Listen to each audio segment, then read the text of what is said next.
Julie Grundy and Chris Pigden, Accessibility Testing Strategies.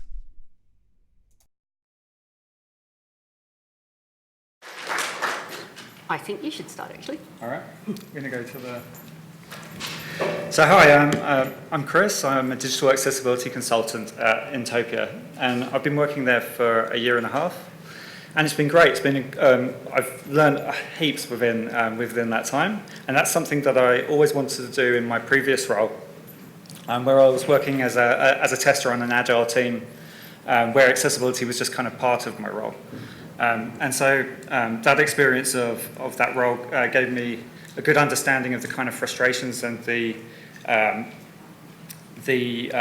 challenges that you face when you're only able to kind of focus on it in a part. I'm Julie. I am also a digital accessibility consultant at Utopia. I've been doing this kind of work for 8 years, but when I met Chris last year, at actually last year's Ali Camp, and we began working together, I thought that I did not have any kind of testing strategy. I'm a consultant, I go out and I help other people develop strategies. What I've learned is that I actually do have a strategy, but it's based on flexibility and broadness and adaptability, because that's what my job is. Every testing strategy is a custom testing strategy. You need to make it work for you. What works for someone else is not going to work for you and your organisation. So sadly, we do not have a little handout to say, here is how to do a strategy, step by step. What we do have is the ability to share with you our process of kind of designing and structuring a strategy, and some examples of the kind of work that we've done and the kind of questions that you need to answer as you work towards making your own. We've roughly divided our process into 4 stages, which is kind of like a design process. So planning, creating, doing the testing part, and then iterating on your plan. So we'll start at the beginning. Most of the slides that happen while I'm speaking are mostly bullet points of the things I'm saying, but I will say this particular slide on goals, I didn't have any bullet points. So there is in fact an image of like a little drawing of me kicking a soccer ball. It does have both feet in the air, which is about my sporting skill. So just imagine me doing really good goal kicking. The reason that I have a silly picture about kicking goals is that any large scale strategy or plan does need to set your goals at the beginning. It helps you refine your process. It helps so that when you are stuck in the weeds, when you've had a bad day and you have to make a decision, you think, is this moving me closer to my goal or not? The kinds of goals that you set will be very different for each one of you. So sometimes a goal will be, the kind of tools and processes you put in place for making a new product that meets all the best practices of accessibility is a bit different from the kind of strategy you would use if you're trying to make a legacy product just kind of meet a bare minimum legal compliance before you can retire it. Some people use a new feature or a redesign of a part of a product as a pilot project for their strategy to try and test out what works for them before expanding it to a larger group. That's something we really recommend as well if you have that opportunity. I don't think it will be any surprise to people that we recommend that during your planning you set yourself which WCAG level that you are going to work to. We recommend WCAG 2.1 AA.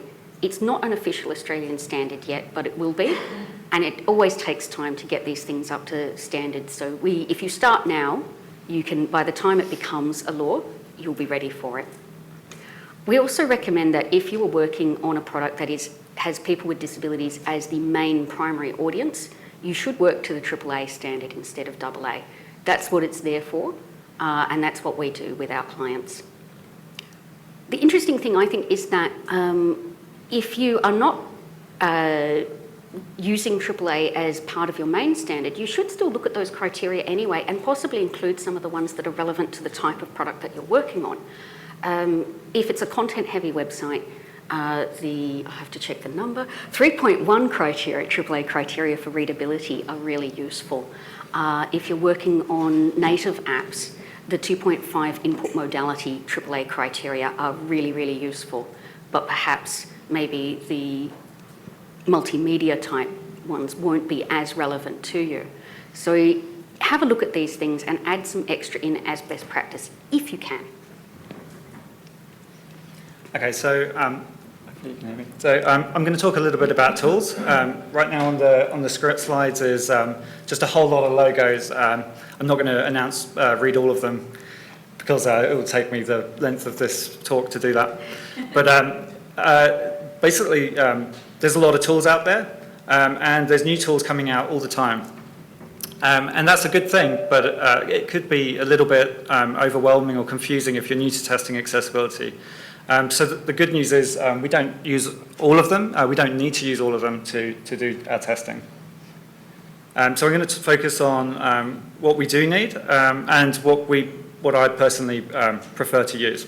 So it's a browser, some browser plugins, a color contrast analyzer, and some assistive technology. And it's important to choose the right tools for your product and your team. So those tools should be available to everybody, and you want to achieve consistency between the issues that you find and how a developer can reproduce them.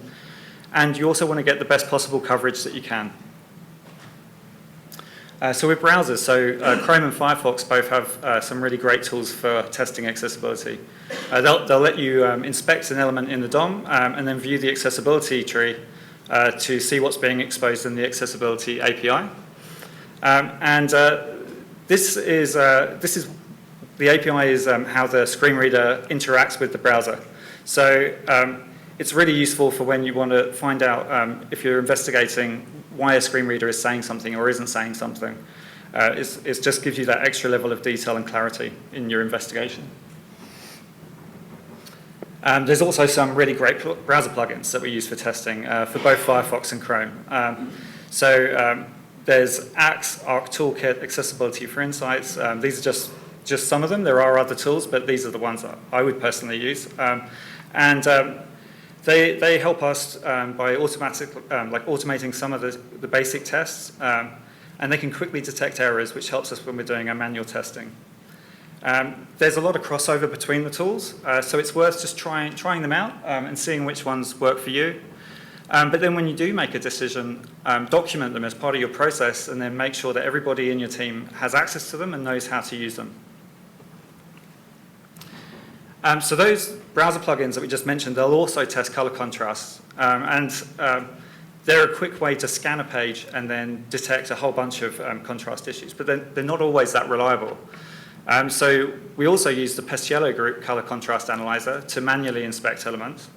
And that is accurate, but the downside of that is it can only test one element at a time. So a combination of both approaches, so using the plugin and the manual testing is a good way to go. And if for some reason you can't install the color contrast analyzer, then there's websites out there that you can use, like the WebAIM's contrast checker, which will let you put in the hex values manually and give you the contrast ratios. So another tool that you're going to be testing with all the time is screen readers, but which ones should you use? So if you're testing, if your site is public facing and it's also a responsive site, you should definitely be testing with at least a desktop and a mobile screen reader. Every couple of years, WebAIM puts out a screen reader usage survey. This year's report shows us that JAWS and NVDA are the most popular primary screen readers. JAWS is most commonly used now with Chrome and followed by IE. And NVDA is most commonly used with Firefox, followed by Chrome. And it's worth noting as well that NVDA is a free screen reader, so if a budget is a concern, it may be easier to get your IT department to install NVDA on all of your machines over getting them to purchase a JAWS license. On mobile, VoiceOver and iOS have a lot more users than TalkBack on Android.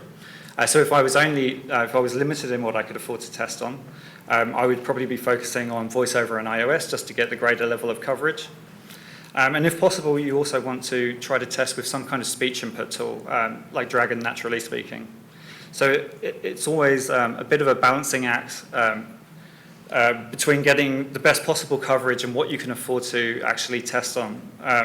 So we target the browsers and the combinations that have the greatest level of coverage and that are the most practical in our workplace. Another thing to consider is potentially beefing up your coverage in areas of your application that have the highest risk or the more serious implications if something goes wrong. So that's all of the kind of information that you need to gather before you begin even. Now we get to the part where we actually start writing and creating a test strategy.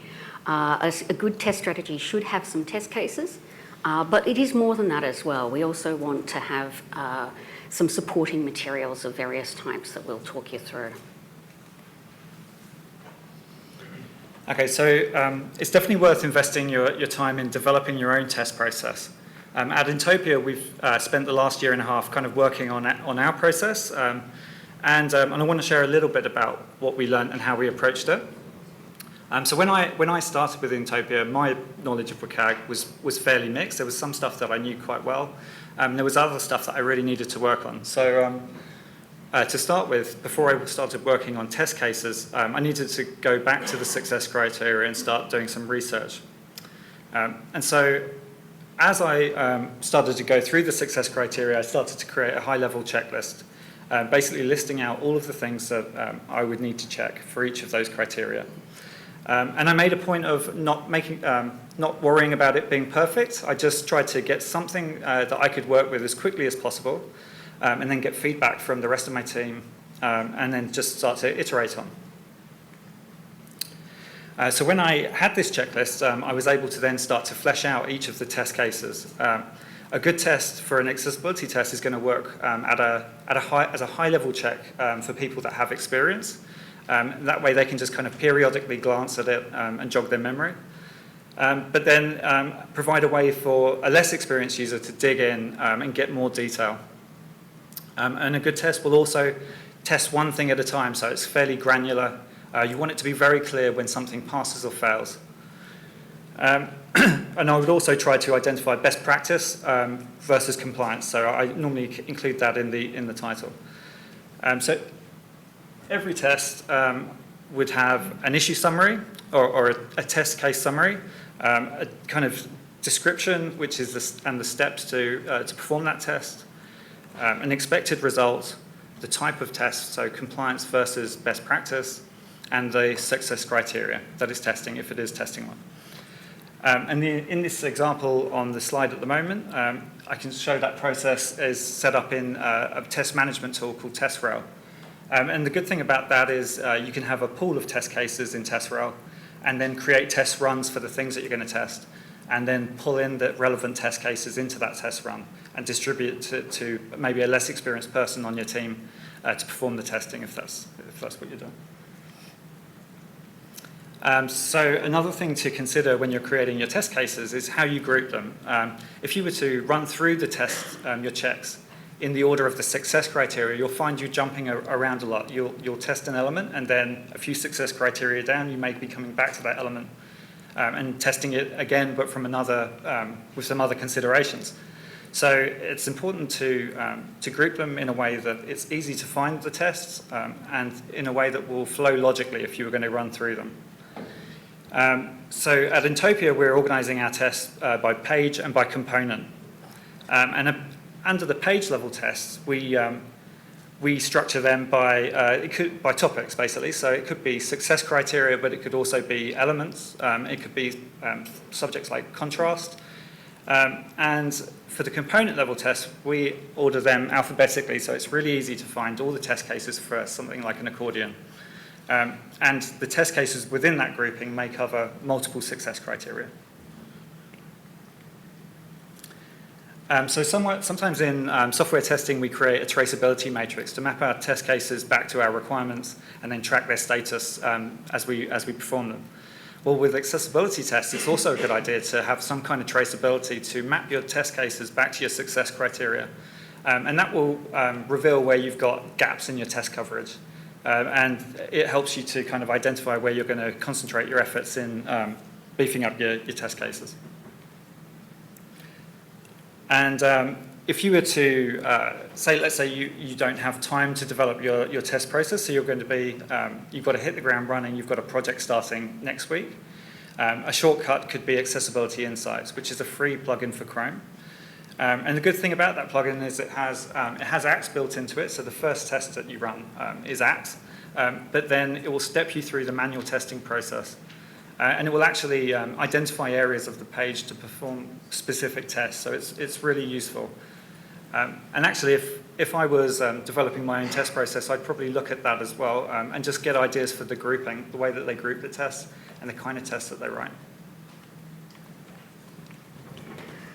So in our experience, simply waiting until you're completely done writing and preparing your strategy is to let anybody else know about what's going on is not a great idea. And when I say our experience, I mean me. When I started, I would basically run up to people and say, you're doing it wrong, here's how to do it right, you should be testing this. And what I got was a lot of blank faces and questions like, what? And what even is accessibility? It's too late then to start preparing people. We recommend that while you're still establishing what you're going to do, you need to start laying the groundwork with the rest of your team. There is a reason that there is a job known as a change management expert. I am not an expert, but I have changed. So nowadays what I try to do is get people a little bit excited. I show examples of the technology and I try to prepare people for the amount of work that it's going to involve. So we know that when we start testing for new things, we're going to be raising new tickets. We're going to be raising, fixing problems. But you also need to let people know that, yes, that is going to happen, but it's not because you're terrible, it's because we're trying something new. And eventually, over time, as we get better with this, it will become routine, we'll solve the problems, we'll improve our processes, and this will sort of run down to just a little background check every now and then. If you're very lucky, people will start asking you for checklists. And this is a wonderful sign because it means that people care very much about doing the right thing and they want to know exactly what you need from them. This is a case where Accessibility Insights from Microsoft, again, can be quite useful in helping people prepare. If you're a designer and you're not familiar with the dev stuff, or if you're a developer and you're not so familiar with the design stuff, it can help you sort of get that cross-functional knowledge. You do need to, oh really, so soon. So checklists should be short, unlike my talk. You should use short actionable tasks, and it's often helpful to group them just by person's role or the type of media they're creating, or any other grouping that makes sense for your organisation. You shouldn't have to give people all the accessibility knowledge to start them on the path. Another thing that I've done in a previous job was I made a resource library. It took the form of a blog because we had internal blog features. Start with just as a library for your own reference, but then maybe expand it out to inspiring things, to useful tutorials, any kind of material that doesn't really belong in your test cases, but will come in handy.